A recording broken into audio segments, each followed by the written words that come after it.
Assalamualaikum warahmatullahi wabarakatuh. Di sini kami dari kelompok para pria akan mempresentasikan ide bisnis kami, yaitu sistem manajemen ide untuk konten kreator video. Adapun anggota saya terdiri dari 3 orang, yaitu Robi Ahsan Matswaya dengan NIM 2152 3212, saya sendiri Bima Panjalmukti 2152 3131, dan Yuangga Ahmad Dwi Pasanjaya dengan NIM 2152 3235. Nah, sekarang saya akan mendeskripsikan sedikit tentang ide bisnis kami. Platform manajemen ide konten berbasis AI kami menjual ide konten kepada kreator dan membantu mereka dalam manajemen ide-ide tersebut dengan menggunakan teknik trend analysis dan NLP untuk mengidentifikasi tren viral dalam industri kreatif. Kami memberikan rekomendasi waktu yang tepat agar ide-ide dapat diimplementasikan menjadi video dan dipublikasikan di media sosial, sehingga membantu kreator menciptakan konten yang relevan dengan tren terbaru dan meningkatkan visibilitas serta pertumbuhan mereka. Selanjutnya, ada motivasi dan urgensi. Saya akan menjelaskan motivasi terlebih dahulu. Konten video yang menarik memiliki dampak positif pada orang lain seperti dengan berbagai pengetahuan, pengalaman, atau keterampilan melalui konten Anda. Anda dapat menginspirasi, mendidik, atau menghibur orang lain mengenal bahwa Anda dapat membuat perbedaan dalam kehidupan orang lain adalah sumber motivasi yang kuat. Selanjutnya ada urgensi. Pengaruh dan kekuatan platform digital seperti YouTube, Instagram, atau TikTok telah menciptakan peluang besar bagi konten kreator untuk mencapai audiens yang luas. Dalam era digital ini, konten kreator dituntut agar menciptakan konten yang bagus sekaligus menarik untuk ditonton banyak orang. Dengan memanfaatkan motivasi ini dan menyadari urgensi kehadiran konten kreator dalam era digital saat ini, Anda dapat menginspirasi orang lain melalui video Anda. Selanjutnya, target pasar kami. Target pasar kami yaitu konten kreator video yang sedang mencari ide untuk kebutuhan konten videonya. Agar video yang dibuat konten kreator tersebut lebih menarik dan sesuai dengan tren yang sedang berkembang, serta dapat menarik banyak viewers dan penonton sehingga video yang dibuat dapat menjadi trending. Selanjutnya, ada market fit. Layanan sebelumnya hanya membantu memberi ide yang relevan untuk konten kreator tersebut. Yang terkadang konten kreator hanya memiliki idenya saja, tapi tidak mengetahui cara manajemen ide tersebut dengan baik, sehingga membuat video tersebut biasa-biasa saja. Itulah kelemahan yang ada dari layanan sebelumnya, sehingga kami membuat sebuah sistem yang dapat memberi ide sekaligus membantu konten kreator memanajemen konten video tersebut dengan tujuan agar menarik banyak orang untuk menonton video tersebut. Selanjutnya ada bisnis model Canvas. Yang pertama ada key partner. Kita memiliki dua nilai, yaitu eh, kita memiliki dua partner, yaitu YouTube, TikTok, Instagram, dan pengiklan. Selanjutnya ada key resource. Untuk resource kita itu ada tiga: teknologi, software dan hardware, dan database. Untuk key activity kita juga ada tiga. Yang pertama memberikan ide konten, yang kedua analisis tren yang sedang viral, yang ketiga membuat kemitraan. Untuk value proposition sendiri kita ada 5. Yang pertama, konten kreator mendapatkan ide untuk kebutuhan konten videonya. Yang kedua, video yang dibuat konten kreator menjadi trending atau viral. Yang ketiga, menarik banyak penggemar karena mereka tertarik dengan konten video yang dibuat, sehingga follower konten kreator semakin banyak. Yang keempat, ada konten kreator dapat bersaing dengan konten kreator lainnya. Yang kelima, meningkatkan efisiensi waktu bagi konten kreator untuk mengembangkan ide baru, merencanakan konten, dan mengatur jadwal. Nah, selanjutnya kita ada relationship. Kita hanya memiliki satu satu aja, yaitu customer service. Nah, untuk selanjutnya ada channels. Kita juga hanya memiliki satu saja, yaitu media sosial. Selanjutnya ada customer segment. Di sini kita memiliki dua, yaitu content creator dan pengiklan. Nah, yang selanjutnya ada konstruktor. Konstruktor sendiri ada tiga. Yang pertama iklan dan promosi, yang kedua pengembangan dan maintenance, yang ketiga infrastruktur IT. Yang terakhir ada revenue stream.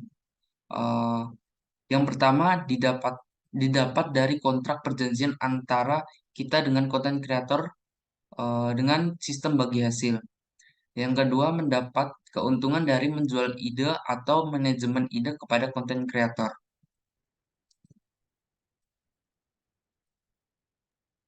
Selanjutnya akan dijelaskan oleh saya. Eh, saya akan menjelaskan financial plan dari sistem yang kita buat. Yang akan dibahas oleh saya yaitu menentukan komponen dan target pendapatan serta biaya, lalu menghitung ROI dan payback period, lalu menentukan NPV dan juga sekaligus menentukan BEP.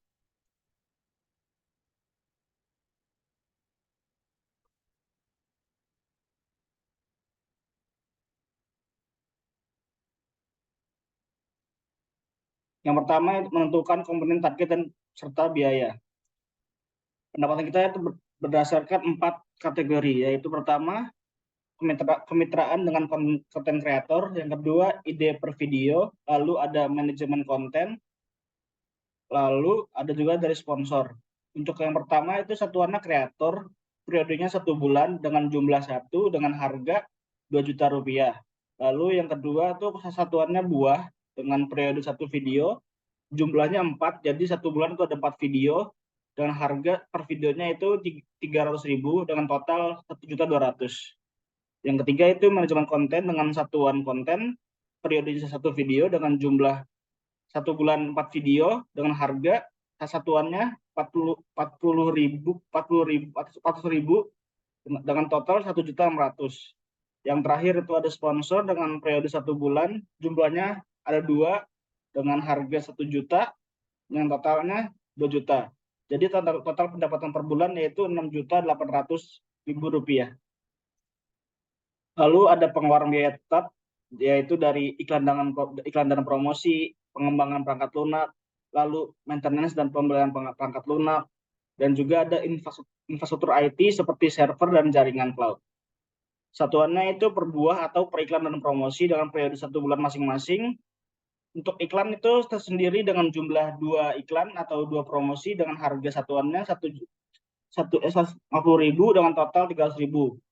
Lalu dengan pengembangan pangkat lunak dengan jumlah satu dengan harga 300.000 dengan total 100.000. Lalu ada maintenance per bulan dengan harga 500.000. Lalu ada juga untuk infrastruktur IT seperti server jaringan dan cloud dengan jumlah 3 yang masing-masing harganya 700.000 dengan total 2.100.000. Yaitu dengan rincian sebagai berikut tadi, memiliki pengeluaran biaya tetap dengan harga 3.200.000. Lalu ada pengeluaran biaya variabel. Yang pertama itu naiknya biaya untuk penyediaan server, cloud, dan jaringan. Lalu juga ada upgrade database, lalu juga ada penambahan fitur. Satuannya itu per buah atau per fitur, dengan periode 1 bulan atau per fitur. Untuk yang naiknya biaya itu kita ada 3, yaitu server, cloud, dan jaringan dengan harga satuannya 50.000 dengan total 150.000. Lalu untuk database kita 1 buah dengan total 1 buah database itu 300.000. Lalu ada penambahan fitur dengan harga fitur itu 80.000. Jadi biaya variabel yang dikeluarkan sekitar 5.530.000.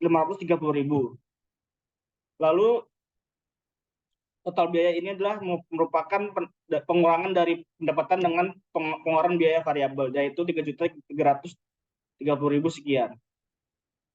Target profitnya bulanan adalah 3.070.000 dengan target peningkatan bulanan yaitu 12%. Lalu saya akan menjelaskan tentang untuk menghitung ROI. Yang pertama ROI. ROI rumusnya adalah net profit dibagi investasi dikali 100. Net profit adalah total pendapatan dikurangi biaya, yaitu 6.800 sekian, dikurangi biaya 3.300 sekian, yaitu yang menghasilkan net profit 3.070.000. Sehingga ROI-nya 3.070.000 dibagi 3.730.000 dikali 100 yang menghasilkan ROI sebagai berikut, yaitu 8.230 sekian persen. Lalu ada payback period, yaitu di mana total investasi yang akan kembali dari sekian. Rumusnya adalah investasi dibagi proceed. Investasi yang diharapkan dari investor adalah sekitar 5 juta rupiah. Proceed yang diambil adalah 3.070.000, sehingga untuk payback periodnya adalah sekitar 1 tahun 7 bulan. Lalu saya akan menentukan NPV-nya. Berdasarkan tadi kita berharap per tahun itu naik 12%, sehingga income yang tahun pertama sekitar 36 juta sekian akan naik sekitar pada tahun kedua akan naik pada sekitar 41 juta sekian. Lalu pada tahun ketiga akan naik lagi 45 juta sekian. Lalu akan naik lagi sekitar 50 juta sekian. Dengan PV sebagai berikut yang akan menjadi yang total pada tahun keempat sekitar 110 juta sekian. Lalu saya akan menjelaskan BEP unit. Rumus BEP unit yaitu total biaya tetap dibagi investasi dikurangi biaya variabel yang menghasilkan total 0,71 sekian. BP uang dengan rumus harga jual investasi dikali BEP unit dengan hasil 35 juta sekian. Net profit bulan depan yaitu net profit dikali 65% dari angka di atas sehingga menghasilkan 1.900.000 sekian dengan target bulan depan yaitu 5.065.000 sekian. Lalu saya akan menjelaskan tentang prototipe aplikasi yang akan dijalankan. User atau content creator pertama kali akan membuat akun di bagian registrasi. Lalu setelah membuat akun, dia akan langsung diarahkan ke login. User login dengan akun yang sudah ada. Setelah login, user dapat melihat fitur-fitur pada dashboard. Lalu user melakukan pendaftaran pada formulir perjanjian untuk mengisi formulir yang ada. Setelah mengisi formulir, akan diarahkan ke pembayaran untuk melakukan pembayaran. Setelah pembayaran selesai, akan dapat notifikasi yang berarti user telah berhasil melakukan perjanjian dengan content creator. Lalu setelah melakukan pembayaran dan berhasil, maka user tersebut dapat melihat fitur kontrak kerja yang dapat melihat detail dari kontrak yang dibuat sebelumnya. Lalu ia juga dapat melihat fitur manajemen konten, yaitu user dapat melihat kemajuan kontrak yang dibuat oleh user. Lalu kami juga menyediakan fitur FAQ, itu frequently asked question, yang menampilkan pertanyaan yang sering ditanyakan oleh user. Lalu juga ada fitur kritik dan saran yang dapat digunakan oleh user untuk memberikan komentar tentang aplikasi kami.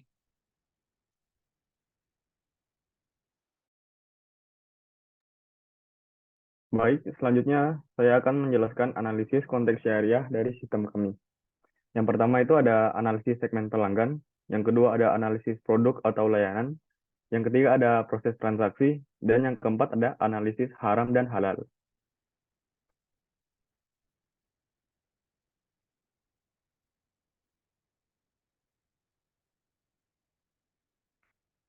Analisis segmen pelanggan. Konten kreator, segmen yang pertama konten kreator. Segmen pelanggan ini tidak menimbulkan masalah syariah, karena individu atau kelompok yang menciptakan konten tidak bertentangan dengan prinsip-prinsip syariah. Yang kedua adalah pengiklan. Perusahaan yang ingin memasang iklan dalam konten kreator harus memastikan bahwa produk atau layanan yang diiklankan sesuai dengan prinsip-prinsip syariah.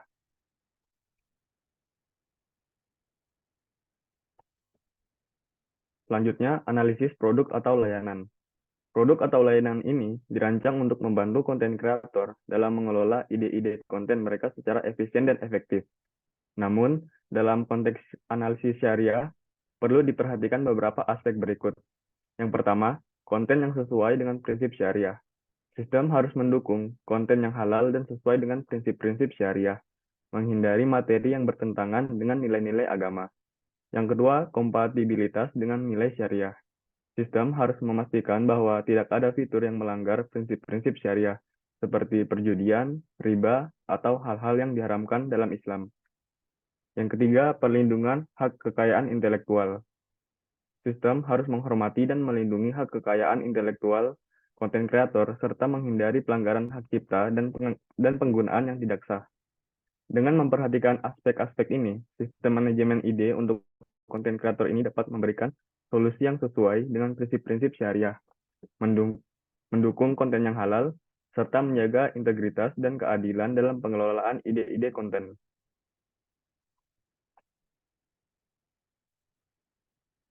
Selanjutnya, proses transaksi. Yang pertama ada proses order. Pemilihan produk atau layanan. Produk atau layanan yang diorder harus sesuai dengan aspek yang disebutkan pada analisis produk dan layanan, sehingga produk tersebut memenuhi konsep syariah. Kemudian ada transparansi dan adil. Sistem harus memastikan produk yang diorder mencakup detail yang ada seperti kelebihan dan kekurangannya, sehingga tidak terjadi penipuan yang menentang prinsip syariah. Yang kedua ada proses pembayaran. Pembayaran layanan. Transaksi pembayaran untuk layanan sistem manajemen ide harus menggunakan instrumen keuangan yang halal, seperti transfer bank, kartu debit, atau e-wallet yang tidak melibatkan bunga atau riba. Yang ketiga, ada proses pengiriman. Privasi dan keamanan. Pengiriman dilakukan melalui sosial media yang memiliki enkripsi dan sistem pengamanan yang kuat seperti Gmail dan WhatsApp.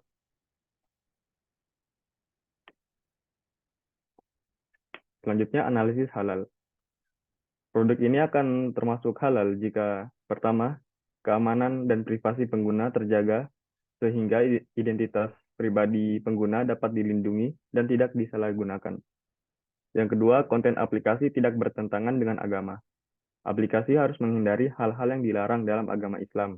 Yang ketiga, sponsor atau iklan yang digunakan produk tidak melanggar prinsip-prinsip agama Islam. Yang keempat, memiliki fatwa atau sertifikasi dari lembaga-lembaga otoritatif Islam yang mengesahkan bahwa aplikasi tersebut sesuai dengan prinsip-prinsip agama Islam. Yang kelima, aplikasi harus memastikan bahwa konten dan fungsionalitasnya tetap halal sepanjang waktu. Jika ada pembaruan atau perubahan konten di masa depan yang mengarah pada keberadaan konten yang tidak halal, maka aplikasi mungkin perlu ditinjau ulang untuk mempertahankan status halalnya.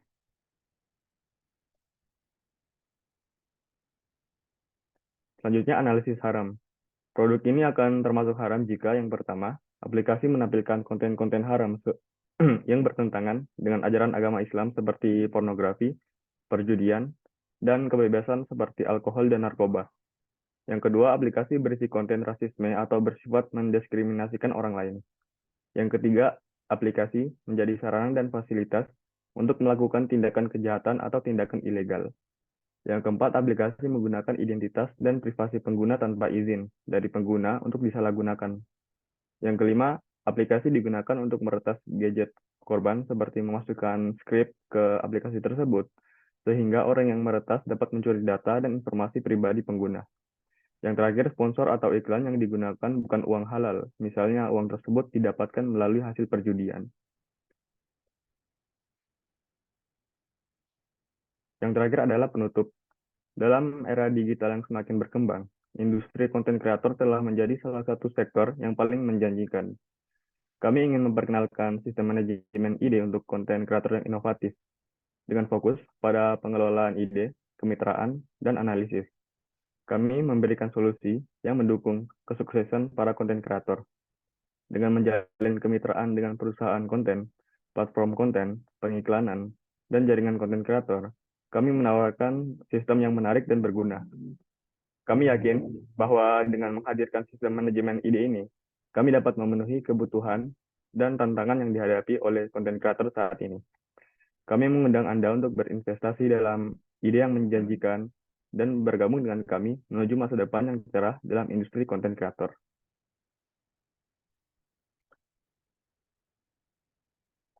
Sekian presentasi dari kelompok kami. Maaf jika ada kesalahan kata. Wabillahi taufiq wal hidayah. Wassalamualaikum warahmatullahi wabarakatuh.